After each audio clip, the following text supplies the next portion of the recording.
Hello everyone. Today we are going to talk on the topic Hindu law. So, what is Hindu law? Hindu law is considered to be the most ancient and prolific law in the world.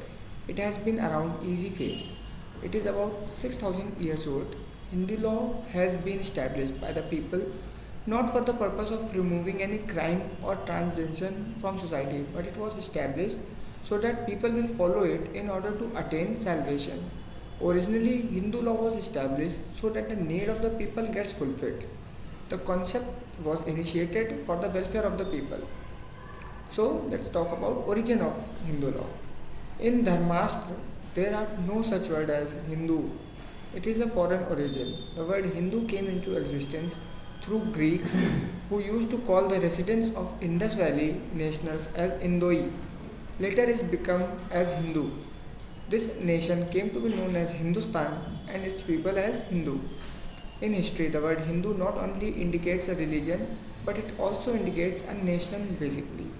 The Hindu law has been modified through centuries and has been existing since last 5000 years and has continued to govern the social and moral figure of Hindu life by following the different elements of Hindu culture. The concept of dharma. We know that the word dharma is related to Hindu law. Let me explain to you. The word dharma, according to Hindu mythology, means duty. Looking at the context and religious references, dharma has different meanings, just like the Buddhists believe that the word dharma means only a universal law which is very essential, and the Jains and the Sikhs believe that it's only a religious path for the victory of the truth. What are the sources of dharma? As referred to the Bhagavad Gita, God created a life using the principles of dharma.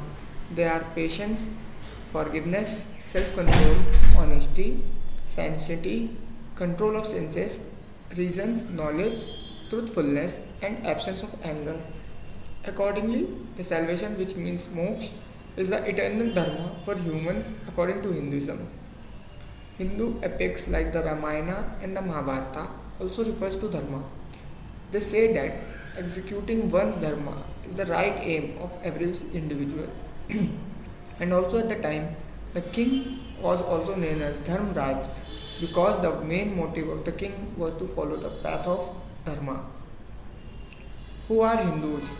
A person can be called a Hindu who is a Hindu by religion in any form, is a Buddhist, Jain or Sikh by religion, is born from Hindu parents, is not a Muslim, Parsi, Christian or Jew, and are not governed under Hindu law and is lodged in India. Conversion and reconversion to Hinduism. Under the codified Hindu law, any person converted to Hinduism, Buddhism, Jainism or Sikhism can be called a Hindu. From the case of Perumal versus Ponu Swami, we can say that person can be called a Hindu by conversion.